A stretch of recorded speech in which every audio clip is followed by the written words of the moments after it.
আসসালামু আলাইকুম বন্ধুরা, চলে আসলাম ক কিভাবে লিখে সেই ভিডিওটি নিয়ে তোমাদের মাঝে। তো বন্ধুরা দেখো, আমি প্রথমে কিন্তু কাঠ পেন্সিল দিয়ে স্কেচ করে নিচ্ছি, এরপরে আমি কালার পেন্সিল ইউজ করব। তো বন্ধুরা, কিভাবে ক বর্ণটি লিখে সেই বর্ণের ভিডিওটি নিয়ে কিন্তু আমি তোমাদের মাঝে হাজির হয়েছি। আমি এখন কাঠ পেন্সিল দিয়ে স্কেচ করে নিয়েছি, এখন কালার পেন্সিল ইউজ করব। বন্ধুরা দেখতেই পাচ্ছ, আমি ক বিদ্যাসাগর বর্ণটি লেখার চেষ্টা করছি। তোমরাও ঠিক এভাবেই লেখার চেষ্টা করবে। ক বর্ণটি, এটিকে বলে ক বিদ্যাসাগর।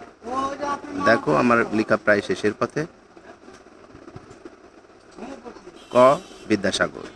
এবার তোমরা দেখতে পাবে বক্স টাইপ ক বর্ণটি কিভাবে লিখে।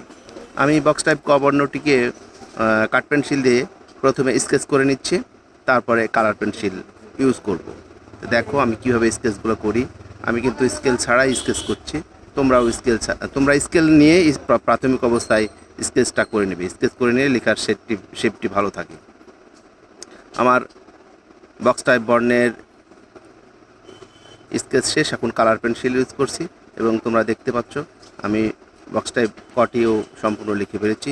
তো বন্ধুরা, আগামী পর্বে আমি ক বর্ণের শেডের ভিডিও নিয়ে হাজির হব ইনশাল্লাহ। সবাই ভালো থেকো। আল্লাহ হাফেজ।